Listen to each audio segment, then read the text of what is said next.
Okay, we are live, baby, but we're letting it breathe. Oh, for so brief a spell because we got to bring on Facebook.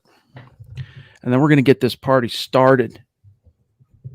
You know, we're like that pitcher had a couple of days off. Now we're fresh, ready to come throw down with alacrity and authority. Welcome in, everybody. It is the Huddle Up Podcast, presented as always by Mile High Huddle and powered by Blue Wire Podcast. I'm your host, Chad Jensen. With me is my fellow football priest. You know him. You love him. He is the deputy editor of milehighhuddle.com, Zack Kelberman. Zach, dude, first and foremost, how was your weekend, bro? And then we'll get into some Bronco talk. I mean, I'm just like realizing how pale I am, first of all, Chad. I'm looking at myself, and maybe a white t shirt wasn't the best choice tonight, but it was a pretty decent weekend. I'm enjoying the calm before the storm because OTA starts tomorrow in Dove Valley, the next round of the offseason program. Then before you know it, training camp is getting here. But every day that Russell Wilson is the Broncos quarterback is a good day to me. Hope you had a good weekend as well. It was a good weekend, but I was a little bit under the weather. So, I mean, maybe it wasn't. I mean, it was a good weekend in the sense of what I was able to do and spend time with the family and all that. Was it great? No, because I was a little bit under the weather for Friday and Saturday. Feeling back on my feet today, but yeah, dude. I mean, you were in Vegas. You were in the desert sun. What are you worried about your complexion, That bro? was a while ago.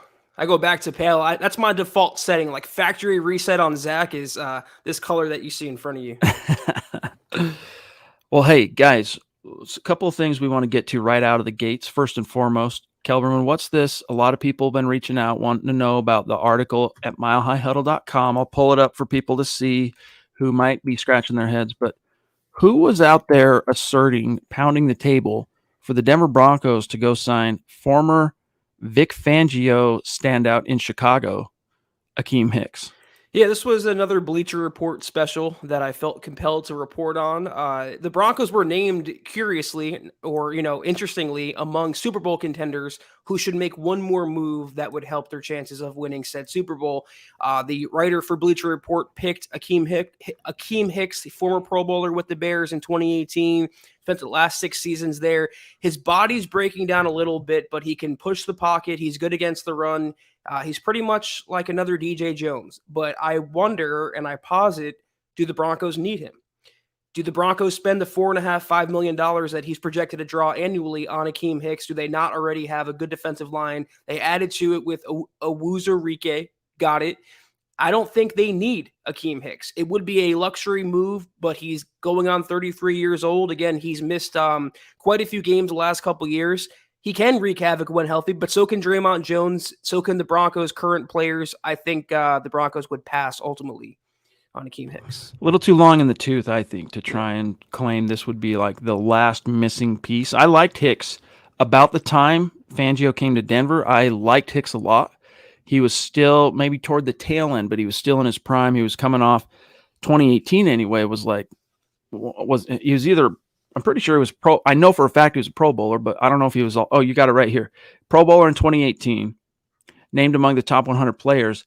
Hit free agency that spring, if I'm not mistaken, too. That's when I would have been interested in Akeem Hicks. Whoops, we got the what is this? Ghostbuster baseball dudes? I don't know what that is. People listening on audio are going, "What the Sam Hill?" He was great then, and he's solid now. I beg to differ that he would be like that missing last cherry on top to get you over the hump. He even drafted another defensive lineman other than Awuzurike in Matt Henningsen, who the Broncos coaching staff is fairly high on as well. So I'm always a proponent of giving the younger players on the roster their chance to grow and chance to shine. And signing Akeem Hicks would take away their reps, take away their chance to do that. It's a worthy shout, and I like the Broncos are being included now among Super Bowl teams in these articles, Chad, but I don't see it coming to fruition in reality. Hey, guys, a couple of quick reminders as Michaela jumps in with a Michaela Bomb Super. Hey, look, she's rocking her DT jersey in the profile pic, like the boss that she is. Love you. Appreciate you. She says, no on Hicks. Amen, sister. I'm with you on that. No on Hicks. Hey, guys, gentle reminder, early in the show, you're on YouTube, you're on Facebook, you're already checking out the content. Many of you participating in the conversation. We're going to be getting into the chat more. Like the video. Small thing you can do. Facebook, YouTube, like this video. Helps us out in a big, bad way. Zach, I unfortunately had to cross something off my list. I found myself kind of being compelled to do today, and that is writing about Sports Illustrated swimsuit edition. But at the same time, for the first time ever, the wife of a Denver Broncos quarterback graced the cover of the swimsuit issue. Are you kidding me? I guess it's newsworthy, so we had to cover it. But Russell Wilson's wife, Sierra, makes SI's swimsuit cover. She's hecka stoked, as she should be. She said, my dream to be on the cover of SI swimsuit came true. There she is in all of her glory. She's getting the props as well, Zach, from hubby, right? All stoked was Russ on Twitter for his missus.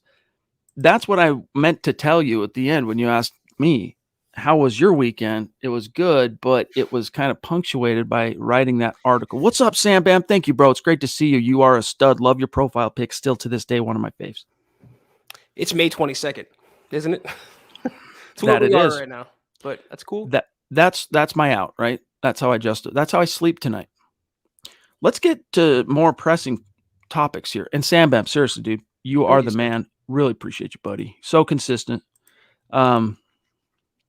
Want to be able to meet you someday, Sam Bam. Hopefully you'll be able to make it out to one of the meet and greets this coming fall. We'll be having some news on that, dates and whatnot, in the very, very near future. But Zach, when the Denver Broncos went on the clock in the 5th round and selected Samford wide receiver Montrell Washington, we all went, who? And almost everybody, even the most ardent, hardcore, just like, all I do is draft 24/7, draft Knicks. We're like, who? No one really knew much about this Montrell Washington. The only thing he really had by way of tape to find online or anything was the one game, which was still kind of a poor cut-up television broadcast of him against Florida. But, Zach, it turns out after that pick, as we started gathering information on Montrell, oh, well, the word on the street was it was the special teams coordinator, Dwayne Stukes. That's who was really asserting this as a pick, because the knock on Montrell Washington isn't really Montrell Washington. It's that he was such a low-profile player from a small school. Why'd you use a 5th-round pick on him when you could have, in all probability, signed him after the draft? Well, initially, the impression, Zach, was this is why. Dwayne Stukes was pounding the table, brand new special teams coordinator. It was interesting. This almost slipped through the cracks, Zach. I almost missed this, but going through the quotes, I caught it. It wasn't really Stukes as the impetus of the whole Montrell Washington discovery, for lack of a better term. It was none other than Coach Z, Zach Azzanni. Here's what Stukes said, quote, to be completely honest, Coach Z, Zach Azzanni, brought him up, Stukes said. Coach Z said, I have a receiver that I like. He's a small slot receiver. Would you mind watching him as a returner? I put the tape on, obviously. I know there's a lot of Florida graduates out there, so I apologize, Stukes said, but anytime you have a kid at Samford that has production versus a big program, it draws your attention, right? So Coach Z brought him up, then I went and watched him, and I said, this kid has talent, close quote. So, Zach, for better or for worse, we'll see how this selection ends up coming out through the fullness of time here, but Zach Azzanni is asserting him as a target. Yeah, first of all, I really do like the rapport and the connection going on in the Broncos coaching staff. I love that George Payton gave his assistants in the front office on the coaching staff so much discretion and so much power in the war room. I love the fact they're working together, even though it's a new staff and Azzanni was a holdover. I was one of the few that didn't hate the Washington pick because it's a 5th-round pick and you're getting an instant starter. He's going to be your new returner. He's going to be electrifying. He's going to help change the complexity of some games and who knows, maybe even win some games on his own. So I never understood the pushback over a 5th-round pick, but you got to trust Azzanni because what he's done in Denver with the receiving core has been remarkable. He's turned Tim Patrick into a sort of a household name. He's made Cortland Sutton into a borderline top 10 guy. If he signs off on him, I'm okay with it. If Dwayne Stukes signs off, considering what I know about him thus far, his mantra, what he wants to do with the Broncos special teams, the accountability, the explosion, being a productive side of that ball, if he signs off, I'm good with it too. So it just adds more credence to that selection that if you're still down on the Broncos, expending a 5th-round flyer on a guy who's going to be starting from day one, maybe it makes you feel a little better. David McElrath, thank you for that super chat, my friend. It is good to see you. How have you been? He says, good evening, gentlemen. Hashtag MHH, hashtag let's ride. And we've got one also here from Nicholas jumping in. Appreciate that, Nicholas. A newer name. Welcome. Connect on Twitter. We like to shout out and keep in touch with our super chat superstars after each and every stream. He says, what up, Broncos country? Been watching for over a year. I work night shifts, never get to catch the streams. Well, then, hey, dude, welcome. Glad to have you tonight. Do you guys think Coach Hackett is going to be a really good first-year coach? I do. But, Zach, I wouldn't be as confident in saying that if he was pushing forward into 2022, his maiden season as a head coach with Drew Lock as or any other of the previous iterations of Russell Wilson is the game changer. Like, he's going to get a lot of credit, Hackett, for things that are going to unfold for the Broncos in a positive way that really, in the grand scheme of things, the true impetus, I think that's the second time I've used that word on tonight's stream. We'll call it the word of the stream, is Russell Wilson. Now, I'm not trying to take anything away from Coach Hackett, but that's going to give him a huge leg up out of the gate. So Broncos are going to be a force to be reckoned with. Yeah, I was excited about Hackett before even the Russell Wilson trade, just because he's not Vic Fangio and Pat Shurmur goes bye-bye. But getting Russell Wilson, I was going to say it's kind of hard to screw that up if you're Nathaniel Hackett. You're getting a franchise quarterback, you have weapons galore on offense, and a defense that finished top 5 in scoring last year that you built upon that should be even better with better coaching. So, yeah, I think he'll be a good first-year coach, but good is subjective. What's your definition of good? Mine would be, let's say, an 11-6 record and a playoff berth. That's a good first year for Nathaniel Hackett. Anything more than that is obviously better, but I think he's the coach for the Broncos. He's going to be here quite a while, and I can't wait to see him work with this offense and with Russell Wilson. For what it's worth, don't take what I said as don't interpret it to mean that I don't think he's worthy of being the head coach. Like Zach and I both, long before we had any reason to believe it would be anybody under center other than Drew or a rookie taken in the draft, we were both stoked on the Nathaniel Hackett hire. I'm just saying, when someone asks you, is he going to have a good first year? I mean, look at his quarterback. Yeah, he's going to have a good first year. So just takes a little bit of fortune from the injury gods. He's going to be just fine. One last thing, Zach, I want to back it up for just a second. Back on Washington, I want to close with one of the reasons why I am uber confident that the kid is actually going to turn out well. First of all, he's already been earmarked as the punt return or kick return. So the job as a rookie, 5th-round pick, is already his to lose. That's usually, Zach, something reserved for first-round picks. Second-rounders sometimes, like you're the starter unless you lose it type thing. That's what Washington suddenly is being, I don't want to say handed to him, but it's the opportunity is right there for him. When he was asked at the podium during rookie minicamp, how does it feel to, you've made it in the NFL? He's like, I don't feel like I've made it yet. Here's in fact exactly what, where'd it go? I know. Here it is. I don't think I've made it yet to this point, Washington said. Yes, I'm here, but there is still a lot of work to be done. I'm hungry, to be honest with you. Every day I have to prove myself, I feel like. I definitely have not made it yet, close quote. So, Zach, that humble mentality, that focus, the drive, I love that. And then listen to what offensive coordinator Justin Outen said about him. They have bigger plans for Washington than just returning punts and kicks. This is Outen, quote, how does he fit in, et cetera, quote, it's more of a speed type thing. You can use him for fly sweeps. You can use him for end arounds. You can use him down the field and blow the top off the defense. What a concept. With him, it's just the evaluation of how much he can handle at this point with the playbook itself. With time, I think it will come, close quote. So, Zach, that's the event KJ doesn't take off. You got another burner that can make big plays downfield by the name of Montrell Washington. Yeah, to his point about he has a lot left to prove and he's hungry, I do like that attitude, but if a team uses a 5th-round pick on you and you're billed as an undrafted free agent, you're pretty clear, you're pretty safe in terms of your roster status. But I said it when he was drafted, and I'll say it again. He's going to be everything the Broncos thought they were getting and that they messed up with Isaiah McKenzie. not just a returner on special teams, but a dynamic player on offense. Maybe not so dynamic in year one because they're going to slowly put more on his plate until he can handle more. But even if he's on the field, he gives the Broncos offense the threat of the downfield attack. He gives the Broncos offense the threat of speed that the defense has to account for. I love that answer from Justin Alton, and it reinforces what I said about Nathaniel Hackett. Just the fact that there's a coaching staff in Denver now that says these things, that wants to utilize these players the correct way. It's so exciting, and I think they're in for a huge offensive year collectively. Couple of quick shout outs. Albert Knopper's in the house. What's up, bro? Legend.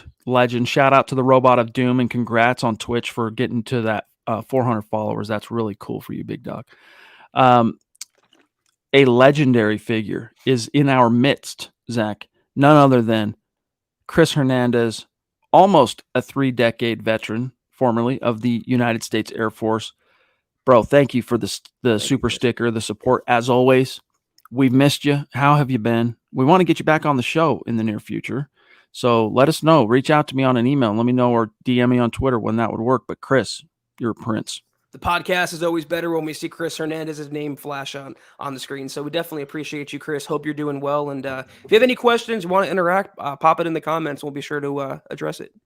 Another one of, in this community, one of my brethren in punk rock as well. We have a lot of similar interest, Chris and I.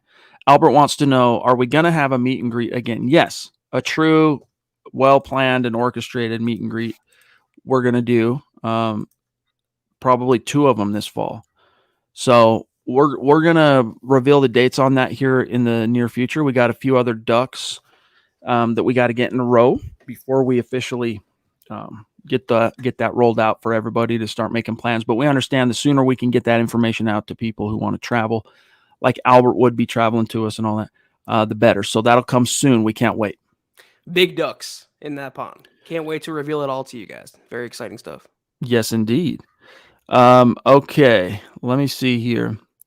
Zach, while we're there's a couple other things to talk about over the weekend, but I just want to take a quick gander here in the chat. Just say some shout outs. Dale Fleming, what's up, dude? Good to see you. Mike S in the house.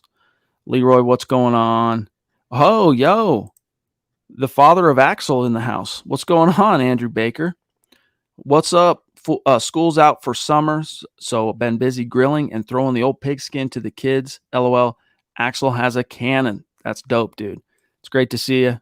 That's one of the spices of life when you're a dad, being able to throw the ball with the kid. It's fun. You know,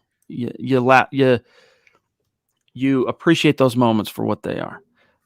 Ben Wallman, who do you think will be our starting inside linebackers? Zach, that's an interesting question because we can't be so quick to just pencil in Baron Browning, who finished the year as the starter, because purportedly, and that's a word I'm going to use specifically here, they're moving him to edge. Stupid. I still think that's a bum decision on the Broncos' part. He should stay at inside linebacker, but they do like Alex Singleton, who they signed, the Eagles' leading tackler the last couple years. They re-signed Josie Jewell. They brought back Jonas Griffith. And I don't think in Evero's scheme, he's going to need more than that. He's going to run a lot of one inside linebacker packages, if that, a lot of sub packages where it's not a emphasized position in this defensive scheme. So I think they can get by with who they have. I'm going to say Jewell for sure is penciled in if they have 1, but if they have 2, they do like Singleton. But as I wrote, Chad, I'm going to botch his name, but the Broncos picked up an undrafted inside linebacker from USC by the name of Kenai Mauga. Yes, I'm going to pull that up. Keep talking. And Evero talked about him after the Broncos rookie minicamp. He said he's a sharp kid and very coachable. All the things that we asked of him, he's been able to do. We're excited to get him with the other guys and see what he can do. What's exciting about Mauga is he has a see ball, get ball mentality. He's not a 5-star prospect by any means, but if you pop on the tape, he has a nose for the ball. He's good against the run, but he's also good in coverage. He scored an 84.0 coverage grade from PFF last season. Not a lot of inside linebackers on the Broncos roster can hang in coverage. This is one player who can. So if there is a dark horse at inside linebacker, Mauga is that guy as of May 22nd. As I offer up my answer to this, firstly, because I don't want to forget, want to give our great supporters on Facebook an update of where things stand on the goal for this month of May. As you can see on the ticker, we're trying to get to 200,000 stars.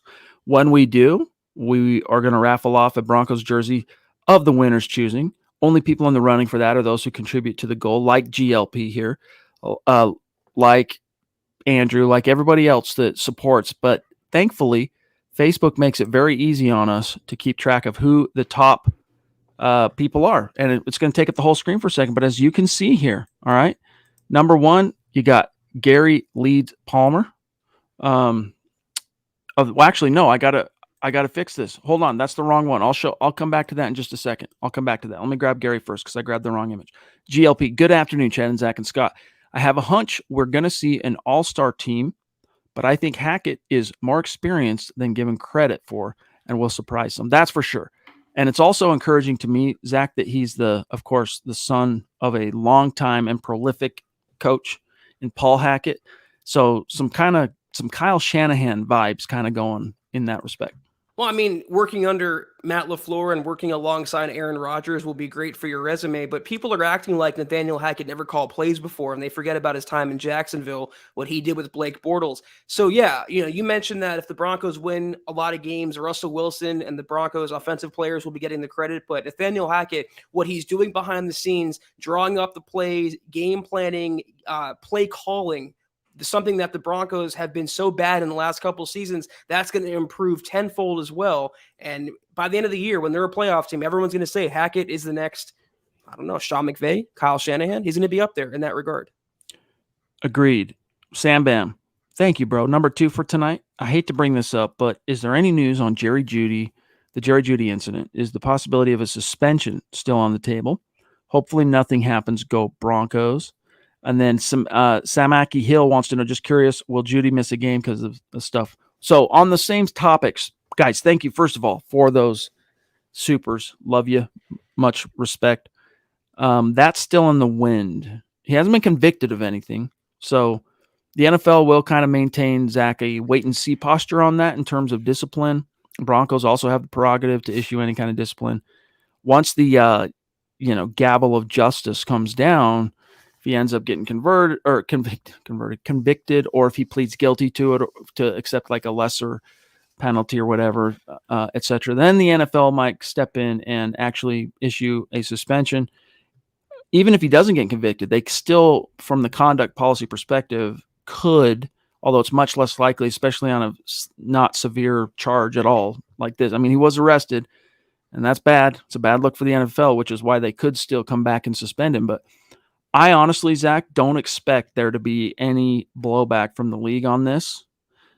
If it was something that was domestic violence related, because, of course, this was a domestic incident, I guess is a better word. No violence was involved.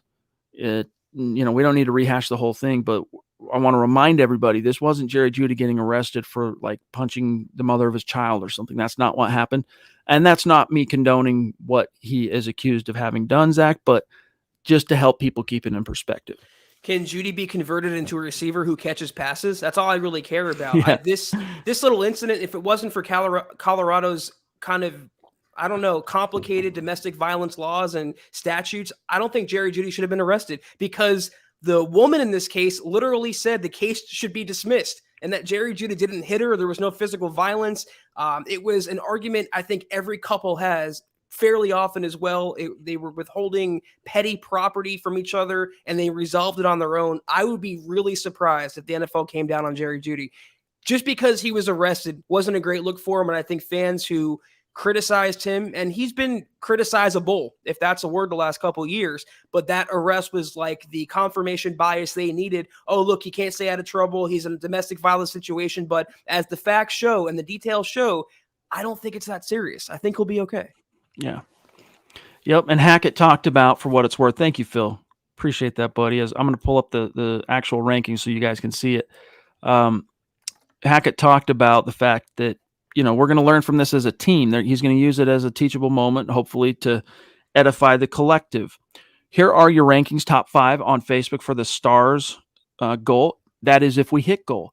GLP is, in fact, in the first position, followed closely behind by Tim Hoffman, Mark Schrader at 3, Jacob, the silent one, Foster at number 4, and Phil, even though he had problems dealing with Facebook, having problems throwing down stars, ranked number 5. So there you go. We'll offer up a super chat update here in just a little bit. So there it goes. Adele, whoa, bro. What is going on? It's been a minute. Appreciate it. We've missed you, big dog. How are things up in Big Sky Country, my friend? He says, what's your biggest question marks for this coming season? I'm thinking inexperience on coaching and consistency on both sides of the ball, but dang, the AFC West is going to be fun to watch. Hey, Dale, seriously, bro, great to see you. I don't know if I should thank you or excoriate your name because my kids are now addicted to the PS5, but, I'm joking. Love it, dude. Appreciate you. Zach, what's the answer here? What are the biggest question marks for this coming season? Dale nailed one, and I'm going to say inexperience because Hackett, Evero, Outen, and Stukes are all rookie coaches and coordinators. So, yeah, that's a big question mark. But also, to drill it down more specifically, some positional question marks, offensive line. How is Billy Turner going to hold up at right tackle? Who's playing left guard? How is Garrett Bowles doing? Who's the center? Is it Cushenberry? Those questions have to be answered. Also, inside linebacker, like we talked about, Chad, is Josie Jewell the starter? Can they get by with Alex Singleton? Did they make a mistake converting Baron Browning? And also the secondary. How is Ronald Darby? We all assume PS2 is going to be an all-pro Pro Bowler. I think that's a pretty safe assumption. But what about Ronald Darby? How is K'Wan Williams going to hold up? Is he going to stay healthy? Who's going to step up behind them? Is Ojemudia going to come back? What about the safety position opposite Justin Simmons? Is it Kareem Jackson's or is it Caden Stearns? There's a lot of question marks when you drill it down, but they're very specific. And I think Dale, though, if you wanted a 10,000-foot view, he nailed the biggest one, and it's inexperience on the coaching staff. No doubt. No doubt about it. But here's what I would say to give you optimistic reason to expect the Broncos to overcome that inexperience. The great equalizer, you have a real franchise quarterback. So that helps, again, it's when we talk about a quarterback being the tide that raises all ships, we're not just talking about the players around him. We're talking about the coaches as well and their foibles and limitations and whatever it might be sourced at. Could be inexperience. But for me, you touched on it a little bit, Zach. The other thing that I'm a little bit concerned about is just simply, will Bradley Chubb and will Randy Gregory be on the field together for a measurable number of games? If they are, man, this defense is going to be something special, I think. But that's my biggest concern, is both of them staying healthy. Now, the good news is Chubb has been healthy through this entire offseason.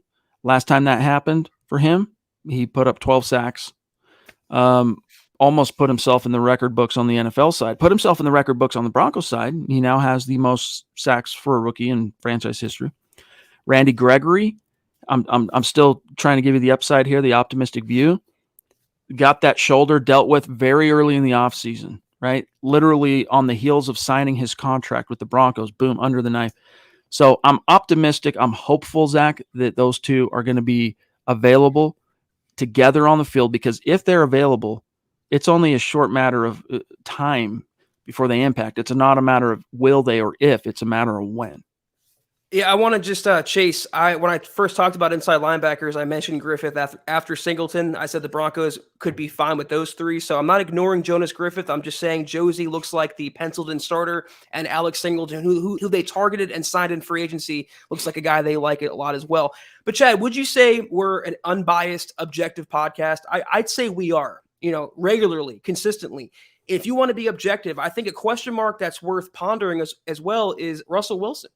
We all think he's going to be terrific. I think he's going to have a huge bounce back season, but he has to prove that. He's coming off a career worst season where his Iron Man streak got snapped. He got an injury that kind of held him back. Is he going to rebound from that? Is he going back to prime Russell Wilson, or was that injury a sign of things to come for his future? I think he's going to, answer the call, but that's also a question mark that's worth noting.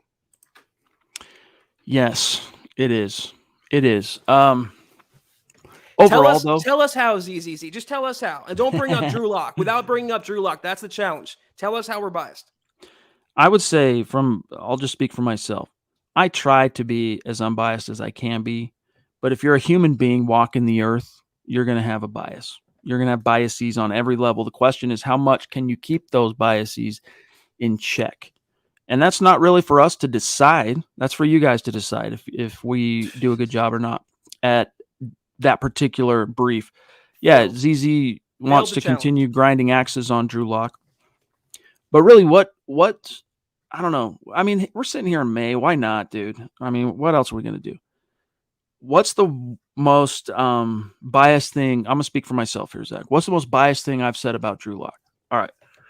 That I believed that he had the upside potential to be a franchise quarterback. Not that he was, not that he's the bee's knees, that I see that in him as a potential eventuality. I've said other things like, disagreeing with / questioning the wisdom of going with Teddy over him to open last season, because you could have always gone to Teddy, and you don't know what that might have cost you in terms of what could have been with Drew. But we could rehash all this stuff, Zach. It's water under the bridge. I mean, that water is out to sea by now. So either way, Drew Lock's gone. Yeah, the water is in the Pacific Ocean because he plays for Seattle, so we don't have to talk about him anymore. We might see him on week 1, but that's about it. But yeah, if that's the most biased thing you can think of, is that we thought he should be given a fair opportunity and there's more to his potential than what we saw. And also the fact that Broncos coaches held him back and went with the wrong quarterback in Teddy Bridgewater. I don't think that's bias. I think that's pretty objective. The fact that we're still talking about it, though, says more about the people bringing him up than it does us. Rent free, baby. I am hoping he somehow manages to win the starting job so that we get the storylines.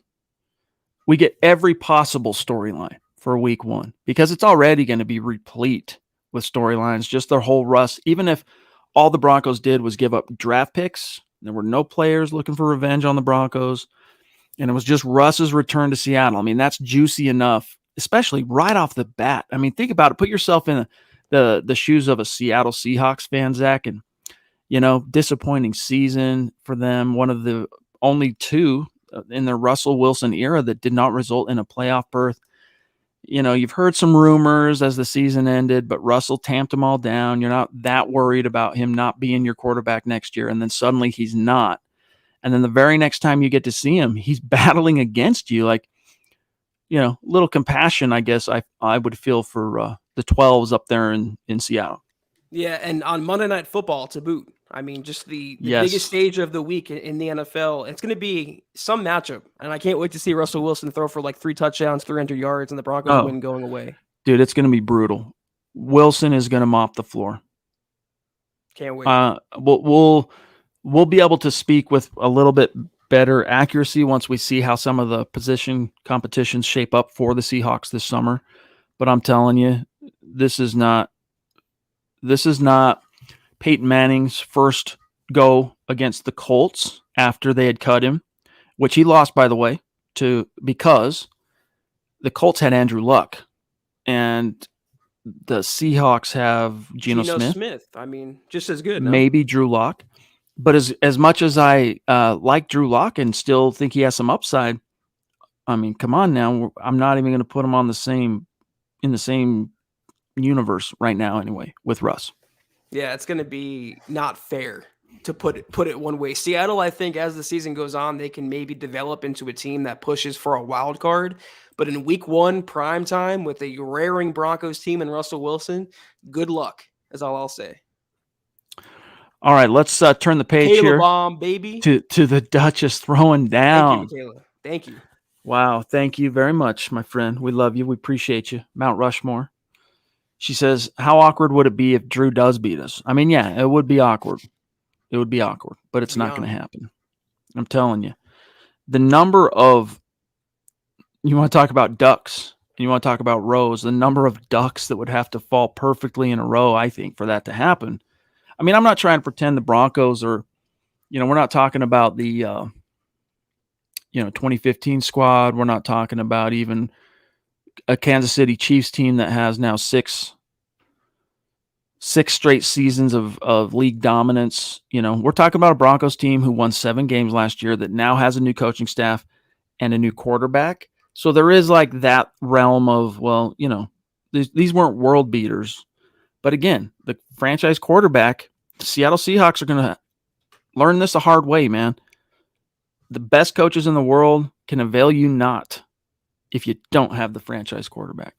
And that's really how it's going to come out in the wash, I believe. I mean, any given Sunday or any given Monday in this case, anything could happen, but I don't see the Broncos losing this game.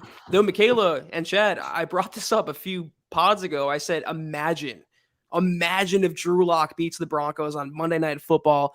God help those in Dove Valley. It would be pure anarchy, but it's not going to happen. Then we all woke up. It was just a bad dream. Yes. Michaela, love you, seriously. Appreciate you so much. Ben wants to know if we see Peyton, that's George Peyton, trading any interior linemen to get more picks for next year. Well, he is, I'm not going to say like single-minded about trying to stockpile picks for next year, but he has made it clear, Zach, that that's a priority for him and that he's actually guaranteed the Broncos will have more picks come the draft than they currently do. So does an interior lineman factor in? Because let's look at who and what might have value in that respect. Dalton Reisner would have some value if you wanted to trade him. Graham Glasgow to a lesser extent, but let's not pretend Graham is chopped liver. Netani Muti, but not much. I mean, Netani Muti was a 6th-round pick. You might be able to spin him for a 7th, maybe, like conditional 7th or something. Who else is there? Lloyd Cushenberry. You could get some value out of Lloyd, I think, but not much, and definitely not worth what you invested in him in terms of his 3rd-round pedigree.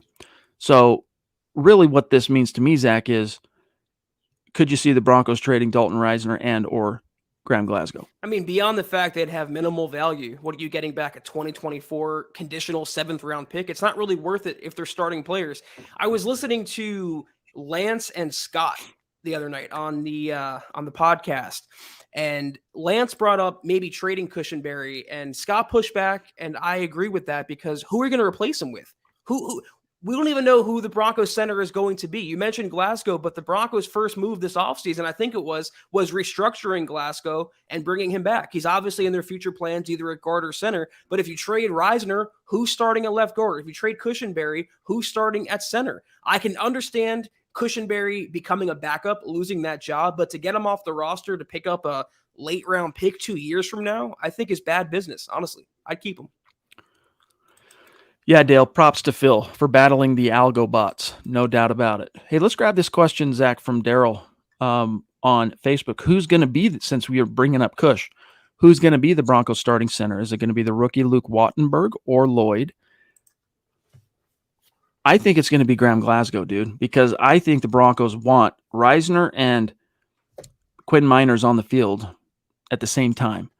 And if you're paying that, look, he took a pay cut to come back, Graham Glasgow, but you're still paying him a heck of a lot more than you're paying Lloyd Cushenberry. And in the sense of, hey, Lloyd's only in year 3, you know, he could still grow and percolate a little bit in this new coaching system, this new blocking system under the new coach, Butch Berry. I think the dark horse is Graham Glasgow. So your trio would be inside Reisner left guard, Glasgow center, Miners right guard. It's not going to be Wattenberg. He needs at least a year to develop. He's a decent prospect for the future. It's going to be, I agree, either Glasgow or Cushenberry. I think I'm the only podcast host on this network, Chad, who believes in Cushenberry. And I know he had a couple down seasons where he graded out poorly according to PFF, but his quarterbacks were Teddy Bridgewater and Drew Lock. He had horrible coaching. It's the quarterback of the O-line. Tough position to play, but the athletic profile that Cushenberry has, I think, meshes with the zone and the scheme change they're going to under Butch Berry. So I'd like to see him get another shot. He's a dependable player. He played, I believe, every single snap on offense the last couple seasons. I'm keeping him around as a backup or as a starter. Guys, no more Drew Lock stuff. All right, we already been there, done that. And as Ernie says, it's about the Broncos. Let's go. Hey, look who it is. Ron Dubb throwing down a very generous super chat. It's going to be an amazing question. I already know. Thanks, Ron. Imagine this to be a fork, this to be a knife, right? You're getting ready to cut in. Ron, you're the man, dude. Thank you, buddy. Thank you. He says, hey guys, which edge rusher will have the potential to change the outcome of a game, and who will have more sacks? Which tight end, he also asks, has more versatility and can have the biggest impact on the game, and who will be Russ's favorite target? Man, that's a 1, 2, 3, 4, 5. 5. Let's start with which edge rusher, Zach, will have the potential to change the outcome of a game. So picture Von Miller circa 12 through 11 through, no, I'm going to say 12. Von Miller circa 2012 through 16. Which guy has the ability to chips her down? You're protecting a 1-point lead. Final drive, final chance for the opponent. And boom, Von Miller swoops in with a strip sack, gets the ball back. You kneel it, you go home, winners. Who can do that? I would hope we can pull up the play. I've mentioned it before. Maybe Scott or Chad, you can do it. But the Randy Gregory forced fumble against the Patriots last year, where he literally decapitated Mac Jones. Maybe not literally, but figuratively, he destroyed him. He lit him up. And the Broncos haven't had a presence like that, a dog like that on defense since Von Miller, since DeMarcus Ware of those days under Wade Phillips. Randy Gregory, if healthy, will earn that contract. He will earn the fans' trust, and you will see what kind of game changer he can be, especially under Evero. I think Bradley Chubb can get 10 to 12 sacks, but if Gregory stays healthy, you're talking about a player whose ceiling is 15, 18 sacks. He can be that dominant. If we're talking this year alone, I have to agree, because as much as I think Chubb is, if he's on the field, you're going to get 10 to 12. You're going to get 12 to 16 sacks. I'm going to say 10 to 14 sacks out of this cat.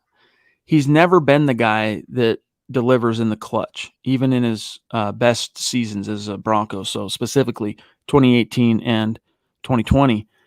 Gregory has a chance. Now, this could be a different conversation a year from now. We could be saying Nick Benito, depending on how he develops. So interesting question.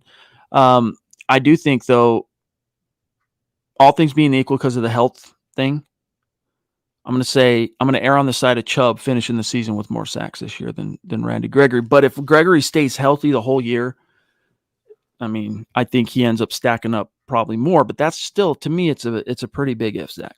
I could see Bradley Chubb having more sacks, but Gregory having more game-changing plays. Forced fumble, strip sack, stuff like that. He's going to be a menace as long as the injury bug doesn't bite, God willing. All right, so which tight end has the most versatility and can impact the game? I think if you're looking at versatility and impact of the game, with this current collection of players, Zach, it's two different answers, because the most versatility, right? Exactly. At this stage, it's probably Eric Sauber, to be honest with you. Wow. The guy who has the most ability as a blocker, balanced with ability as a pass catcher.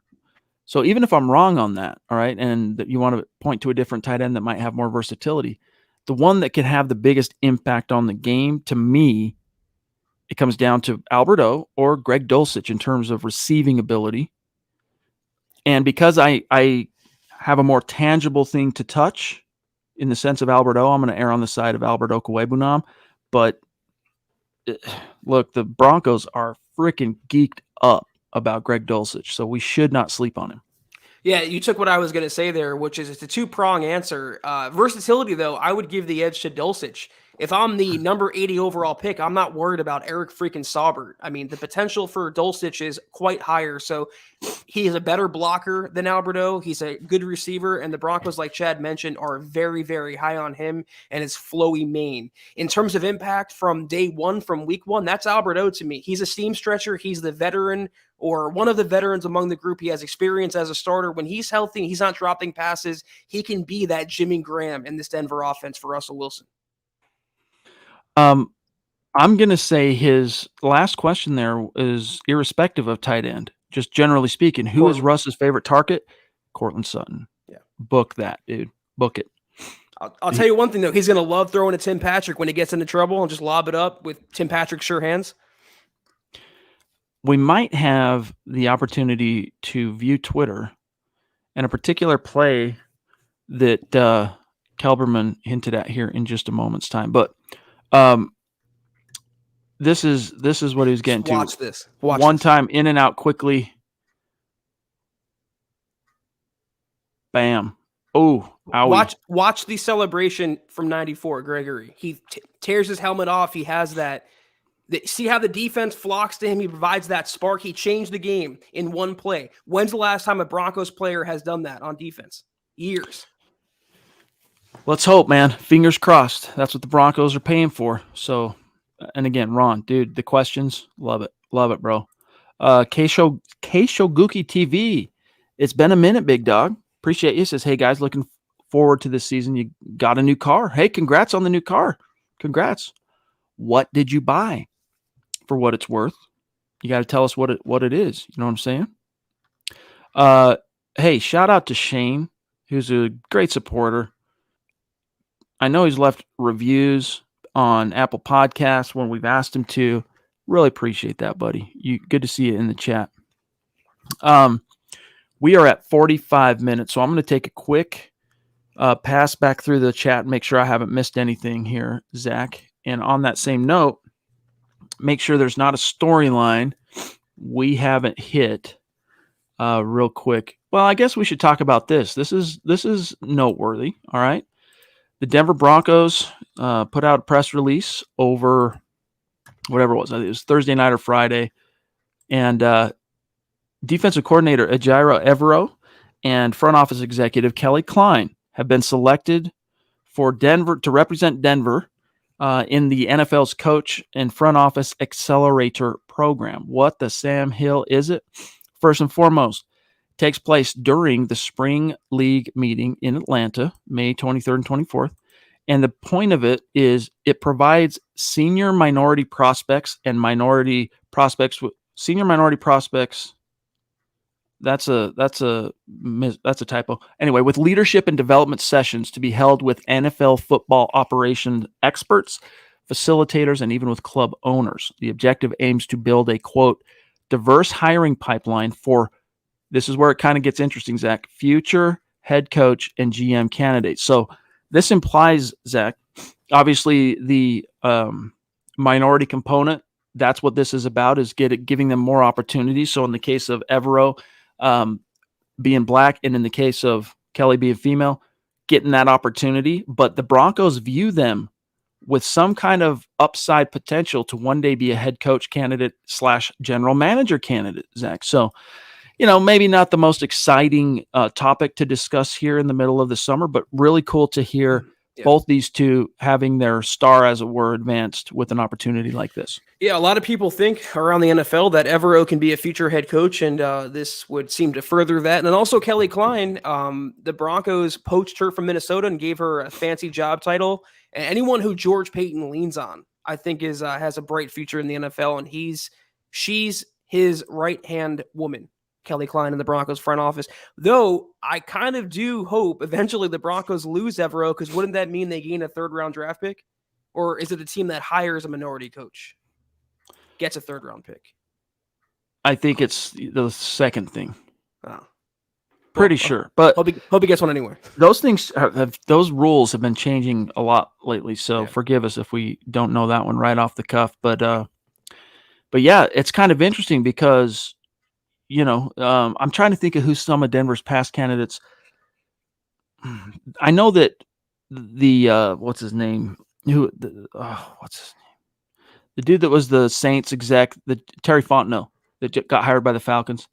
He was groomed through a program similar to this. It might have been this program, and he eventually became a GM as a former front office executive. So this is cool. This is cool. A interesting development for those guys, and hopefully it comes back and not only benefits them as individuals, but of course, hopefully they learn a few things that help the Broncos. Yeah, it's a good look for the Broncos for sure. Okay, guys, we are about out of time here. Before we dip on out, Zach, if you want to just peruse the chat just for a second, I'm scrolling through to grab something on the back end. I'll be right back. Yeah, Bobby Vincent chiming in, agree with Zach's take on Cushenberry. Appreciate you, Bobby. Yeah, I'm a Cush guy, man. I know he's not exactly Jason Kelsey at center, but there's some there. And the Broncos haven't explored that. They haven't given him a chance with a decent quarterback and decent coaching, and he's athletic. Seemed to fit this scheme under Butch Barry, so I hope he gets a chance, and I think he'll excel with it. K-Hop chiming in. K-Hop 16, good to see you, K-Hop. He says Hamler is going to be the Lockett of the offense and Sutton is going to be the DK. What does that make Tim Patrick, though, and Jerry Jeudy? I mean, the Broncos just have so many weapons. We run out of comparisons, but I'm excited and pulling for KJ Hamler personally after what he's been through. He looks like, you mentioned, Chad, and he is ahead of schedule. He looks like he's been beefing up, muscling up a little bit. He can provide the Broncos what no other player can in that receiving core, and that's speed. And another player I want to see not held back by the doldrums of the last regime. That's the biggest thing with KJ, like we've talked about even with Chubb and Gregory, is there's no doubt, there's no question about his talent and what he can bring to a team, but he was injured as a rookie, hampered his ability to make an impact with that hammy, right? The same hammy that prevented him from fully plying his wares in the pre-draft process. Still ended up as a second-round pick, so don't feel too sorry for him, but then he gets hurt in year 2, early on in the season. So KJ, just stay healthy, bro, because I know that if you stay healthy, everything else will fall in line and take care of itself. But Zach, real quick, and then we're going to get out of here. Shout out to Dylan, article number, 3? I think this is article number 3. His headline, Broncos can exploit these major weaknesses of the AFC West rivals. What are they? For the Las Vegas Raiders, writes Dylan, the back 7. He talks about here, Zach, how the Raiders' most glaring weakness is this back 7, a unit that relinquished 229 passing yards per game last season, which is middle of the pack. Vegas only managed to pick off its opposition 6 times in 17 games, which ranked, as you can see here, dead last. We'll get to the other 2, but do you think the Raiders did enough to improve that end of their defense, Zach? Well, they did enough in the front 7, bringing in Chandler Jones to work opposite Max Crosby. I was going to say Khalil Mack for whatever reason. So having a better pass rush should help the secondary because they won't have to cover for that long. But yeah, they don't have much talent back there. And even though they hired Patrick Graham, who I like a lot as DC, they're going to be able to exploit that secondary. All right, then we get to the Chiefs, who Dylan says pass rush and cornerback are the big issues here. KC's problems also stem from its defense with a lack of depth at edge rusher and cornerback at the top. First rounder, George Karlaftis, he of the I want to sack the little guy Russell Wilson fame, is a relative unknown, which I agree. Mike Dana has 5 sacks over 2 seasons. There's just not much when you get past Frank Clark, which he mentions here. Nothing special. He's only managed to notch 18.5 sacks, Zach, in 3 seasons as a Chief. And then at cornerback. So I think, especially as it relates to their secondary, if Karlaftis as a first-round pick comes through in the clutch and ends up providing first-round pedigree production, the first half of his equation here gets X'd out. But cornerback in the back end, that's going to be a problem, I think, for the Chiefs this year. They need one of their 2 first-round picks, either Karlaftis or McDuffie, to pan out for that defense to get better. We don't know how the Kansas City offense is going to look either, replacing Tyreek Hill. That's a really, really good receiver, and they signed like a bunch of veterans, and they drafted Sky Moore, but I don't think any of them individually are Tyreek Hill. So I want to see how Mahomes and Andy Reid adjust to that loss. For the Chargers, defensive line, writes Dylan. The Chargers struggle when it comes to their D-line. They struggle mightily against the run last year, allowing almost 140 yards per game. This is attributed to D lineman Linval Joseph and Jerry Tillery's failure to anchor the middle. Linval was replaced with Sebastian Joseph Day, who could be an improvement, but he doesn't have Aaron Donald this time, taking away attention from him. The depth behind Bosa and Mack for the Chargers also is lackluster. So we'll see. Maybe the D-line, yes, because they are more of a 4-3. Well, no, that's not true. I'm thinking about it. We're talking about the Staley defense here. When you have, Zach, 2 edge rushers of this caliber, I don't worry so much about what's behind them just because I guess Max struggled with injuries a little bit more the last few years. Bosa, I'm trying to remember. I get him confused sometimes with his brother as far as their injury history. Nick got injured his second year, right? Wasn't it year 2 or was it year 1? Either way, those guys are so good, Zach, that I don't worry about their edge, but their D-line probably is going to be an opportunity for the Broncos to exploit with one Javonte Williams and Melvin Gordon. What should help them out is the Chargers signed J.C. Jackson to pair with Derwin James and Mike Davis at cornerback. So that secondary and defense should be fairly good. My question mark for the Chargers is their coaching. I'm not the biggest Brandon Staley fan, to be quite honest with you. And you can argue his aggressiveness cost the Chargers a playoff spot last year. So I think he gets in over his head at times. He gets too cute, and it could be his downfall. I'll put Hackett up against Brandon Staley any day. Guys, thanks for joining us here on a May 22nd. Tomorrow, though, it's going to be exciting because, of course, we'll be back, but Broncos are back. They're in the building, OTAs, actual practices on the grass, media. We're going to be able to see a lot tomorrow, so tons to talk about then. And that was the Huddle Up Podcast, guys. We're back on tomorrow night, as Chad said. Same time, same place, 6 o'clock Mountain, 8 o'clock Eastern. Until that time, follow us on Twitter at Huddle Up Pod. You can follow the main account on Twitter at Mile High Huddle. You can follow Chad on Twitter at Chad and Jensen. You can follow myself at Kelberman NFL. Follow Scott on Twitter at Scout Kennedy. If you guys haven't, please go to huddleuppod.com and get your merch if you haven't already. Looked at the website. We've renovated it, redesigned it. It looks good. It's sleek. A lot of products to choose from. Huddleuppod.com. That's your waypoint. And also Facebook.com/MileHuddlePod. Like that page. Follow that page. Guys, please, if you haven't, go to Apple Podcasts and leave your football priest a 5-star review for a chance to win some merch each and every single month. But as you can see ticking below you, please do these 3 things. Subscribe, like, and share this video and every video you see on the MHH channel. It really, really, really helps us grow and reach more Broncos fans just like you. That's right. And we appreciate those of you who take the time to do that. I would be remiss, Zach, to bounce on out of here without showing the Super Chat rankings for the month of May. Here's how it stands. DWI guys at the top, Michael Ronquillo at 2, the Duchess at 3, Pobby at 4, Tanner at 5, D-Dub 6. You can see some of the names.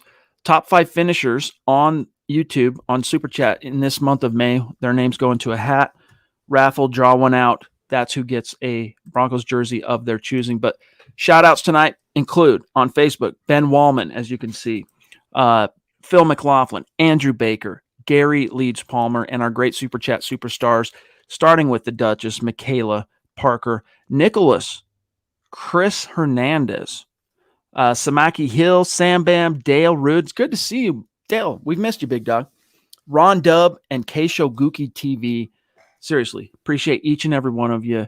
And not just for supporting us, helping keep the lights on, but providing great commentary, great questions, great topics for us to discuss and keep this a dialectic between Zach, not just Zach and I talking to each other, but us talking with you as well. So we really appreciate that engagement, you guys. And the answer is no, Raider Drox. You cannot get a Raiders jersey, but have a great Sunday, everyone. Rest of your weekend. Take care. And as always, go Broncos.